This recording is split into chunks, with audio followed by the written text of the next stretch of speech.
I move that we give the opportunity to the former president to have his opening statement. I so move, Mr. President. Second, Mr. Chairman.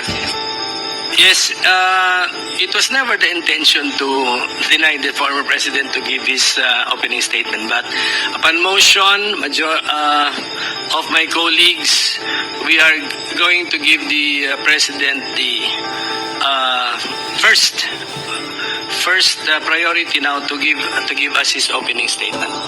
Mr. President, you are recognized.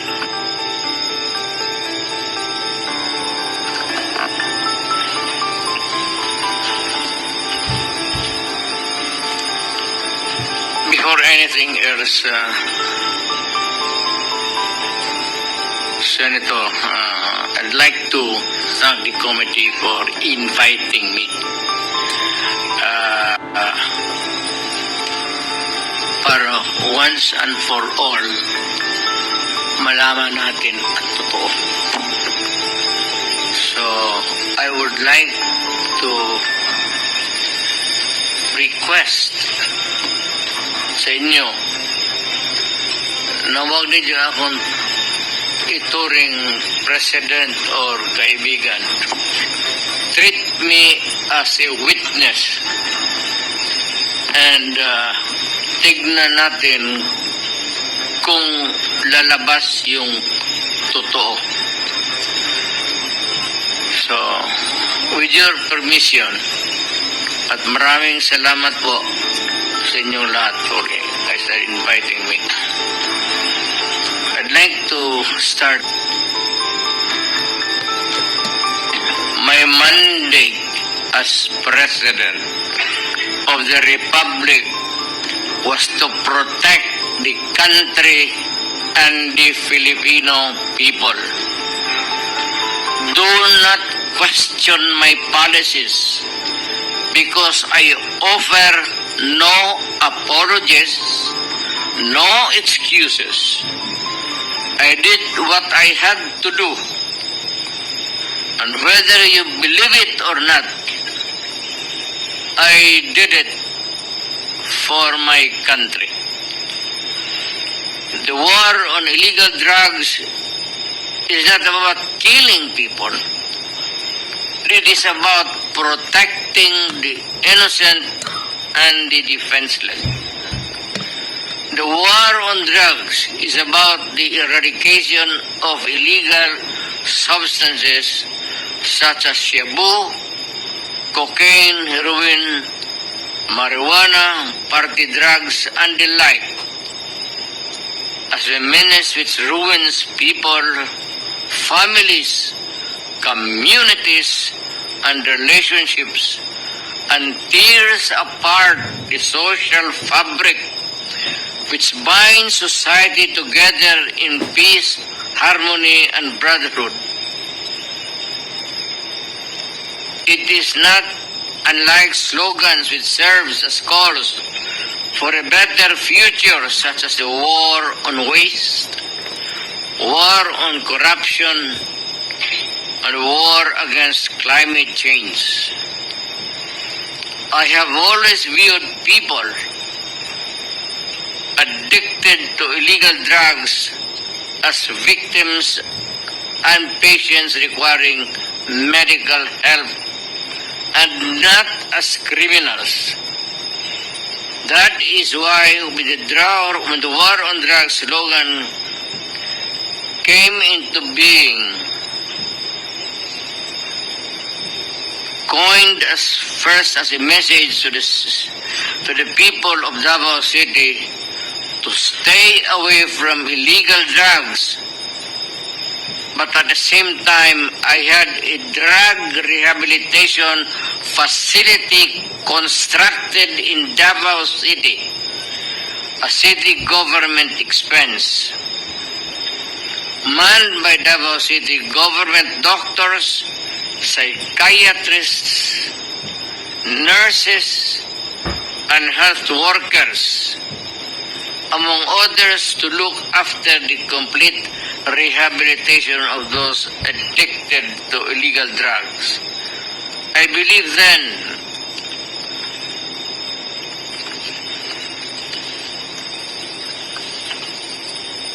And I still believe now that rehabilitation and not fear of death or incarceration to be the key to the return of the addicted individuals back to the mainstream of a just and forgiving society.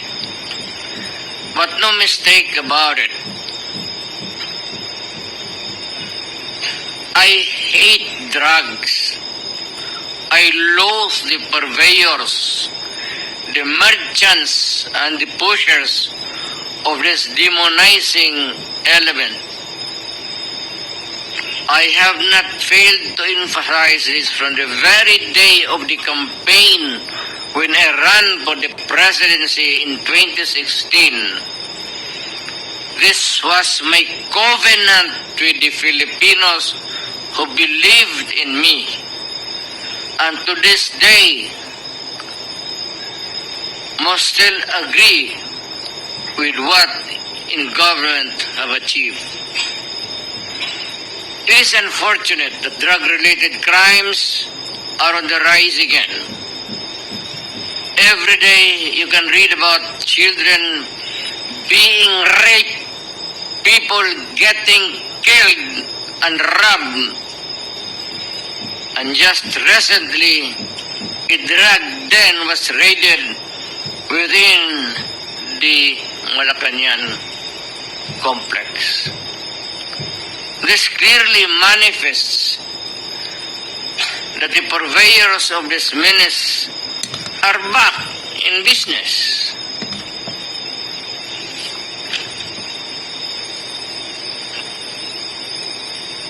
Ano? Gawain natin. The Filipinos are anxious and distressed. Self-preservation is still the first law of nature. It is instinct. It is recognized in our laws as self-defense.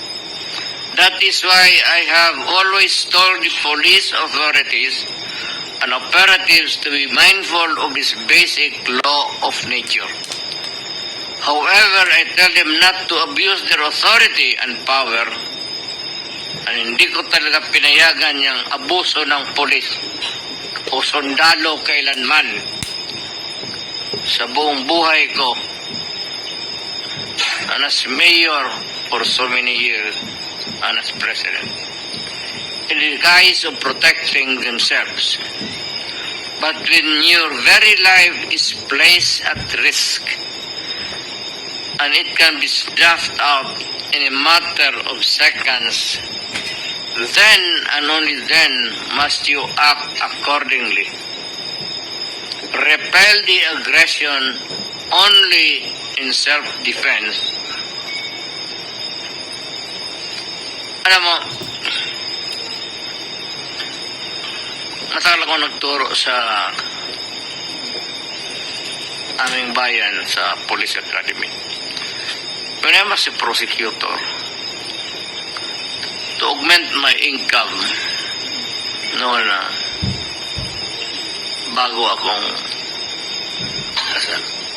nagturo ako sa police. Ang sinabi ko talaga sa kanila, when you are arresting a criminal, you are not supposed to request him to surrender. Rather, you have to overcome the resistance. However,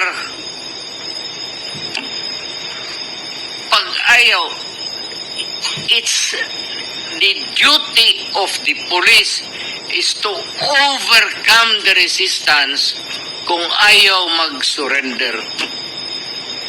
At kung may baril, at kung tingin mo, sabi ko sa mga polis doon sa academy, mamamatay ka,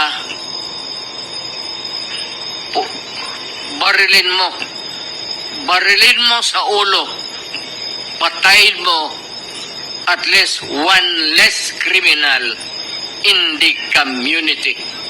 Yun ang utos ko when I was a fiscal and I was a professor doon sa Police Academy.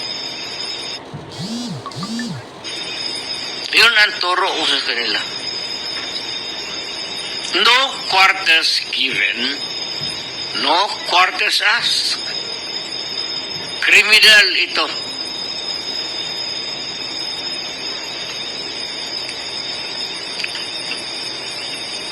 Repel the aggression only in self-defense.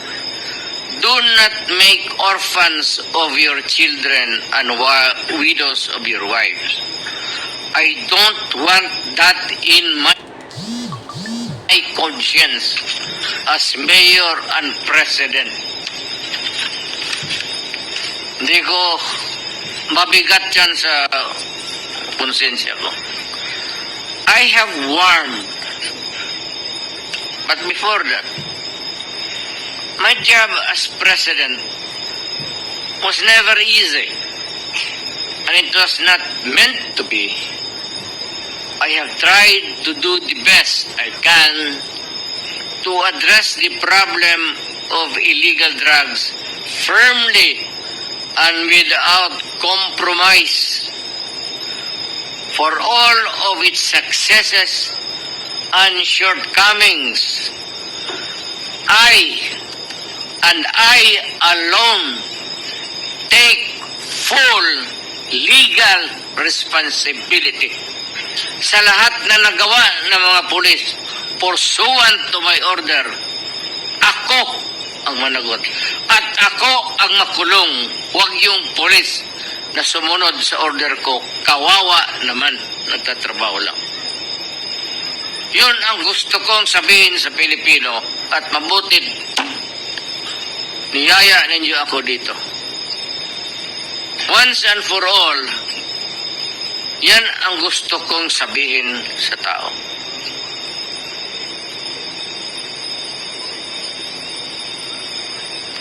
I have warned all of you as your president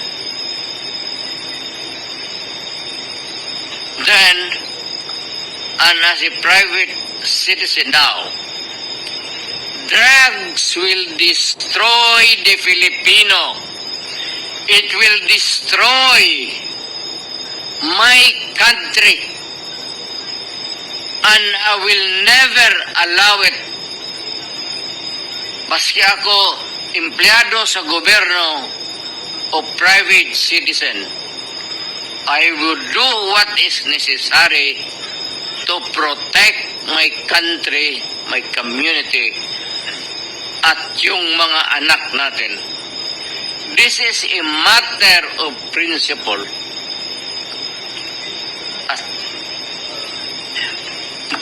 papagkamatayan ko yan. Maraming salamat. I'm ready to answer your question. Thank you, Mr. President.